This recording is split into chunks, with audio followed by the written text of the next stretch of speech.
Hello, dear students of class 10. Welcome to session 2 on chapter 4, that is quadratic equations. Dear students, in session 1 we have completed our first topic, that is what is quadratic equations, means definition. We have completed.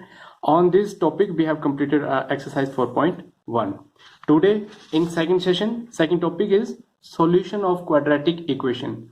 By factorization, we are going to find out the solution by factorization.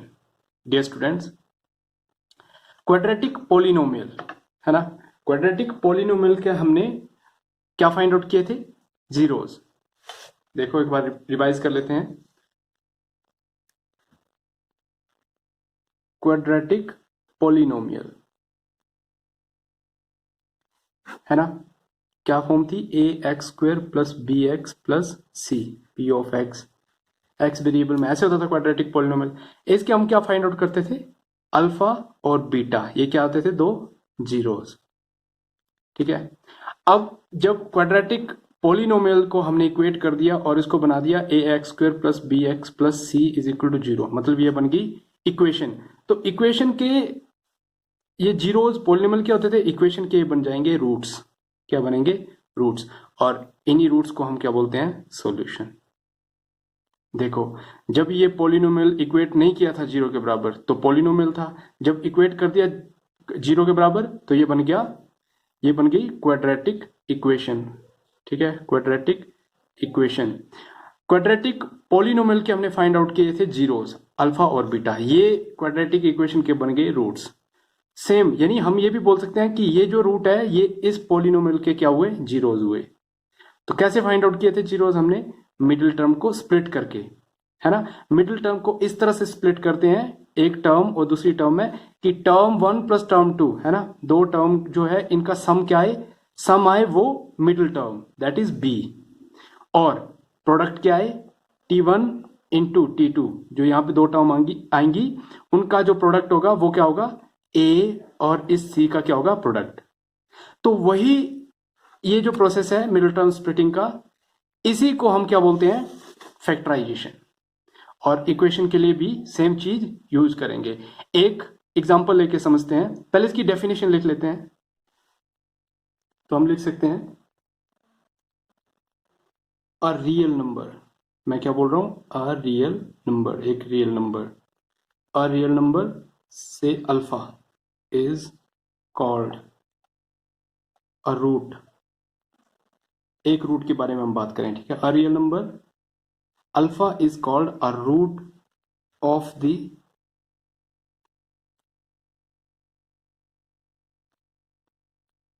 quadratic equation ax square plus bx plus c is equal to 0 where a should not equal to 0, है ना. ये जो real number है हमारे पास alpha, ये इस equation का क्या कहलाएगा? रूट. कब? इफ ए, सॉरी ये ए था ना, ए की जगह हमने क्या पुट किया? हाँ, एक्स की जगह ना, ए इंटू एक्स की जगह अल्फा पुट किया, तो alpha square plus B as it is, X की जगह alpha plus C as it is, है ना. ये क्या बने? Zero. If A alpha square plus B alpha plus C is equal to zero, तो हम इस अल्फा को क्या बोलेंगे? इसका रूट. और इसी रूट को हम क्या बोलते हैं? सॉल्यूशन बोलते हैं. बात क्लियर है? अब ये डेफिनेशन है हमारे पास सॉल्यूशन की या फिर रूट की. अब एक एग्जांपल की हेल्प से हम समझते हैं कि सॉल्यूशन कैसे फाइंड आउट करेंगे हम. देख लो इसको, पॉज करके इसको लिख लो आराम से. तो नेक्स्ट लेते हैं हम एक example. For example, given equation हमारे पास गिवन है एक 2x square minus 5x plus 3 is equal to 0. इसके हमें क्या फाइंड आउट करने हैं? Solution by factorization. चलो फाइंड आउट करते हैं. किससे करें हम? मिडिल टर्म स्प्लिटिंग, फैक्टराइजेशन से. फैक्टर बनाएंगे मिडिल टर्म के. तो स्टार्ट करते हैं काम. क्या करेंगे? -5x, हमें 5x को इस तरह से दो पार्ट में, दो नंबर्स में तोड़ना है कि सम 5 आए और उसका प्रोडक्ट क्या आए, 2 3 जार 6 आए। तो इजिली है ना, by middle term splitting, by middle term splitting 2x square minus 5x plus 3, ये बन गया 2x स्क्वायर। तो -5x को हमें स्प्लिट करना है दो टर्म्स में। अब कैसे करते हैं देख लेते हैं। नाइन्थ में भी किया हमने और क्लास 10 में सेकंड चैप्टर में पॉलिनोमियल में किया है। तो प्रोडक्ट है हमारे पास, प्रोडक्ट क्या है 2 इंटू 3 दैट इज 6, सम है -5। हमें अब चाहिए यहाँ पे प्रोडक्ट 6 चाहिए और सम क्या चाहिए -5। तो प्रोडक्ट जो आया है उसके हम क्या बनाते हैं फैक्टर्स। 6 के फैक्टर है 1 इंटू 6 और 6 के फैक्टर है 2 इंटू 3, इसके अलावा कोई और फैक्टर नहीं है। तो अब इसको देखते हैं, अगर +2 का है और 3 भी प्लस का है तो यहाँ से बना +5, हमें क्या चाहिए सम -5, ये तो आएगा नहीं। अब इनके साइन चेंज कर देते हैं, -2 और -3 कर देते हैं, तो माइनस माइनस प्लस हो गया तो ये बन गया -5, सम आ गया। प्रोडक्ट देखते हैं, प्रोडक्ट बनता है क्या, माइनस माइनस प्लस 3 2 जार 6, तो हमारे पास पॉसिबिलिटी है कि -2 और -3 होंगे, ठीक है। तो ये बन गया -3x और ये बन गया -2x प्लस 3। तो हमारी जो मिडिल टर्म स्प्लिट हो चुकी है -3 और -2 में। देख लो एक बार, 3 2 jar 6, minus minus plus plus का 6, 3 प्लस 2 मतलब माइनस माइनस प्लस हुआ तो ये बन गया -5। तो इस तरह से मिडिल टर्म स्प्लिटिंग हुई है। ध्यान से देखना, बार बार इसको नहीं बताएंगे, एक बार आप ध्यान से देख लेंगे, ठीक है। अब इन दोनों में से सॉल्व करेंगे, कॉमन लेते हैं, क्या कॉमन है x ले लिया, इसके पास बचा 2x -3 और इसके पास कॉमन नहीं है कुछ भी, तो हमने क्या लिया -1 कॉमन ले लिया, -1 कॉमन लिया तो इसके पास बचा 2x -3। ध्यान रहेगा कि ये जो ब्रैकेट्स में फैक्टर है ये सेम आएंगे दोनों, तो एक फैक्टर तो ब्रैकेट का हो गया 2x -3 तो दूसरा फैक्टर बन गया x -1, ये दो फैक्टर आ चुके हैं। अब क्या करेंगे, है ना, ये इक्वेशन थी, ये क्या थी इक्वेशन, तो इम्प्लाइज दैट, यहां से इम्प्लाइज दैट इक्वल टू 0, ये तो 0 के बराबर चलेगी ना, है ना। ये हमने इसको बताने के लिए किया था ना, ये इम्प्लाइज दैट, इसके बाद ये स्टेप और ये नेक्स्ट स्टेप, ये उसके बाद नेक्स्ट स्टेप। तो अब ये 0 कब हो सकती है, यहाँ पे दो टर्म्स है, ये 0 कब हो सकती है, या तो हमारी ये फर्स्ट टर्म 0, फर्स्ट टर्म मतलब फर्स्ट एक्सप्रेशन 0, फर्स्ट फैक्टर 0, या फिर सेकंड फैक्टर 0। अगर फर्स्ट फैक्टर 0 होता है तो यहाँ से हमारे पास x की वैल्यू आ गई, x की वैल्यू आ गई 3/2। अगर सेकंड फैक्टर 0 है तो ये x की वैल्यू आ गई +1। तो ये आ गए हमारे पास दो सॉल्यूशन, x की दो वैल्यूज आ गई, तो दो सॉल्यूशन।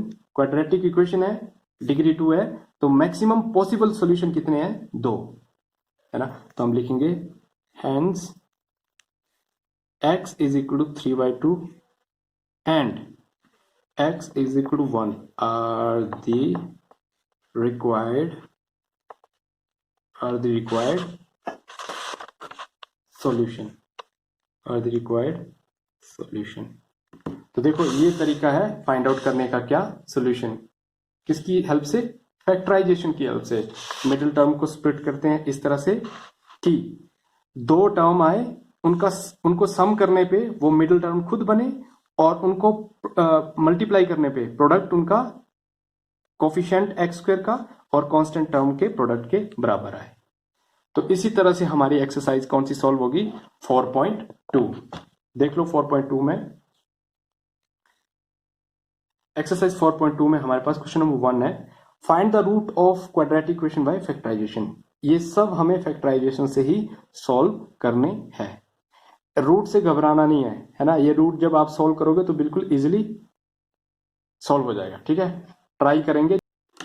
बोलता है find two number whose sum is 27 and product is 182। दो नंबर हमें फाइंड आउट करने हैं जिसका सम है 27।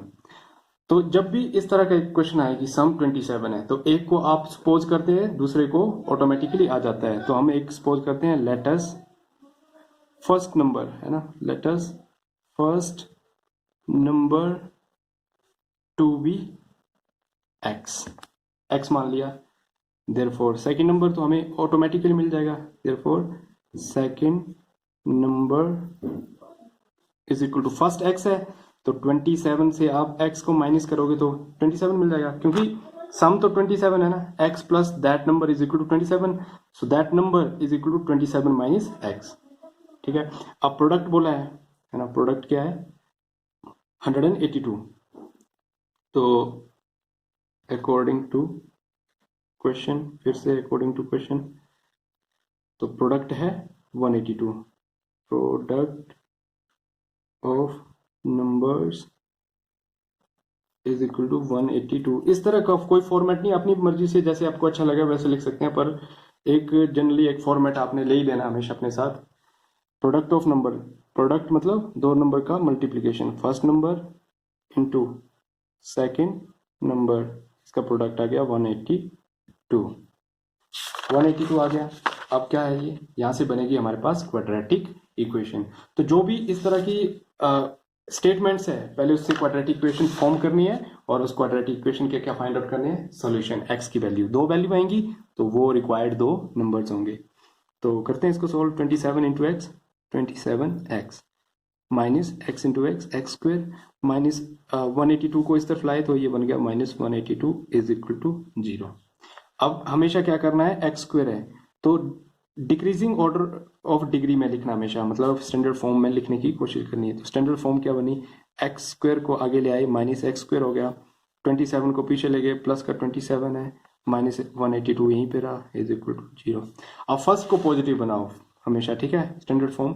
तो -1 कॉमन लिया, -1 कॉमन आ गया, इसके पास बचा एक्स स्क्वेयर, ये प्लस का था, ये माइनस का हो गया, ये माइनस था, ये प्लस का हो गया। क्यों, -1 ले लिया ना कॉमन, -1 को फिर से इससे मल्टीप्लाई करोगे तो ये माइनस एक्स स्क्वेयर बनेगा, minus minus plus 27, minus plus minus, minus plus minus बनेगा 182 बन जाएगा। ठीक है, फिर -1 को आपने ट्रांसपोज किया तो 0 डिवाइडेड बाय एनीथिंग 0, तो आपके पास जो फाइनल इक्वेशन आई वो आई x square minus 27x plus 182 is equal to 0। अब इसकी क्या करनी है, मिडिल टर्म स्प्लिटिंग। तो प्रोडक्ट आ गया हमारे पास, यहाँ पे प्रोडक्ट क्या होगा 182 इंटू 1, एक्स स्क्वेयर का कोफिशिएंट है ना, तो 1 इंटू 182 कितना है 182। तो यहाँ पे हम लिखेंगे कि प्रोडक्ट है, ठीक है, मैं यहाँ पे साइड में लिख रहा हूँ, हालांकि फेयर कॉपी पे आपको, फेयर नोटबुक पे नहीं करना है, ये रफ में करना है, ठीक है। तो यहाँ पे प्रोडक्ट आ गया 182, सम क्या है, सम है -27, माइनस का 27। अब हमें क्या करना है, प्रोडक्ट जो है उसके बनाने हैं फैक्टर्स। तो 182 के जब हम प्राइम फैक्टर बनाएंगे, प्राइम फैक्टराइजेशन करेंगे, तो हमें मिलेगा 91, और यहाँ से 7, 13 7 जा 91, और 13 इंटू 13, ठीक है, तो ये बने 2 इंटू 7 इंटू 13। तो ये जो हमारे पास प्राइम फैक्टर्स आए हैं, इसी से इन्हीं को कंबाइन करके हमें ये 27 बनाना है, क्योंकि 182 तो आएगा ही आएगा इससे, है ना। अब इनको कैसे कंबाइन करेंगे आप, तो देखो 7 2 जार 14, 14 इंटू 13, तो 14 इंटू 13 जब ऐड करते हैं हम, 14 प्लस 13 ऐड करते हैं तो मिलता है हमें 27, यानी हमें 14 माइनस का चाहिए और 13 भी माइनस का चाहिए, क्योंकि माइनस माइनस प्लस होके क्या बनेगा 27, और माइनस माइनस प्लस हो जाएगा तो 14 इंटू 13 बन जाएगा 182। बात क्लियर हुई। तो हमें स्प्लिट करके क्या मिला, 27 को स्प्लिट किया तो हमें मिला 14x माइनस 13x। ये कहाँ से मिला हमें, ये 27 से मिला है, -27 से। 182 as it is, X square भी एज इट इज, कॉमन लिया x, बचा x माइनस 14, माइनस यहाँ से क्या कॉमन आएगा 13, क्योंकि 182 का क्या, 182 का फैक्टर क्या था 13, तो 13 कॉमन आ गया, तो अंदर इसके पास बचा x, और ये माइनस का लिया कॉमन, तो माइनस बचेगा यहाँ पे 182 14 इज इक्वल टू 0। अगर नहीं भी पता लगता तो ऑब्वियसली ये क्या आएंगे, दोनों सेम आएंगे, ठीक है। पर हमेशा ऐसे नहीं लिखना है, कभी गलती हो सकती है, तो हमेशा कैलकुलेट करके लिखो। तो एक फैक्टर तो आ गया x माइनस 14, ठीक है, और दूसरा फैक्टर आ गया x minus 13 is equal to 0। तो फिर से वही बात, दो आपके पास यहाँ पे फैक्टर्स आए हैं, ये पूरा रिलेशन कब जीरो होगा, पूरा फैक्टर कब जीरो होगा, आइदर x माइनस 14 जीरो हो और x माइनस 13 जीरो हो। अगर ये जीरो होता है तो x आएगा 14, अगर ये जीरो होता है तो x आएगा 13। तो हमारे x की वैल्यू आ चुकी है 14 या 13, ठीक है। कोई भी वैल्यू हम पुट कर सकते हैं इसमें, दोनों वैल्यू हमारे पास वैलिड है। तो आगे क्या करेंगे हम, ठीक है। फर्स्ट नंबर हमारा कोई भी आ सकता है, हमें x था ना, x माना था, फर्स्ट नंबर x, तो यहाँ पे फर्स्ट नंबर ले लेते हैं 14। Therefore first number is equal to 14, imply that, तो सेकेंड नंबर क्या होगा, सेकेंड नंबर क्या था 27 माइनस, तो सेकेंड नंबर हुआ 27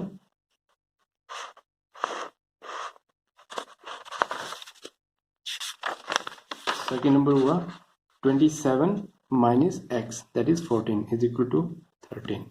तो फर्स्ट नंबर 14, सेकेंड 13। अगर आप यहाँ पे 13 लेते तो, है ना, यहाँ पे 13 था ना वैल्यू, ये x 13 लेते तो फर्स्ट नंबर 13 आता, सेकेंड 14 आता, कोई दिक्कत नहीं है। सो इस तरह से हम इसको सोल्व कर सकते हैं। तो एंड में लिख सकते हैं हैंस रिक्वायर्ड टू नंबर्स, जो क्वेश्चन में पूछा है उसी फॉर्मेट में हम अपना आंसर लिखेंगे। Hence required two numbers are 14 and 13 answer. तो प्यारे बच्चों, इसी तरह से क्वेश्चन नंबर 4, 5, 6 है, कर दो क्वेश्चन, और जो प्रॉब्लम आती है डू लेट मी नो।